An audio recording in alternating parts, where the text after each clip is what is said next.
Babalik na kami ng Maynila. Kapag nakapag-desisyon ka na, doon mo na lang ako puntahan. Bakit parang sigurado kang babalikan kita?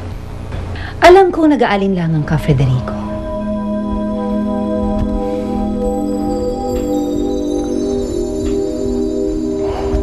Pero pagkatapos mong makita ang mga nakita mo, alam kong nagbago na ang pananaw mo sa kapangyarihan. Mula ngayon, kulang na sa'yo ang pera at ari-arian lang. Mula ngayon, maghahanap ka na ng tunay na kapangyarihan na isang sorcerang tulad ko lang makapagbibigay. Si Crisanta, gaya ko, isa rin siyang sorcerer. Si Inigo, nasan siya? Malamang nasa bahay na sa Maynila. Sasama ako sa'yo. Gusto ko na ulit makita si Inigo. Federico, bakit parang nag-aalinlangan ka? Isipin mo na lang na para itong isang business deal at kasama sa dilang anak mo.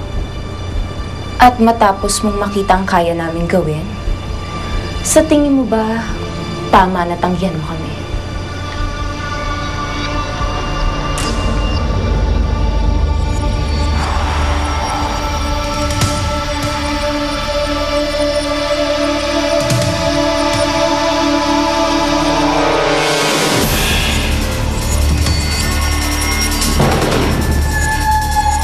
Romano!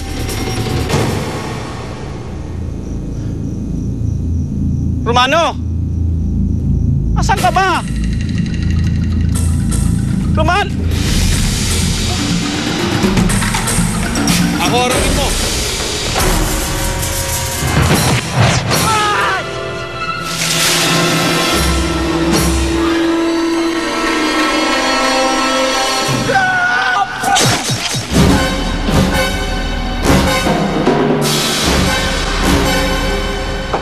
Inigo, Dad!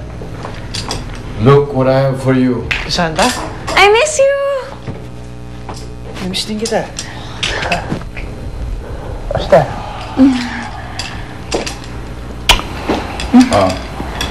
Yeah. Excuse me, Maiwan ko muna kayo.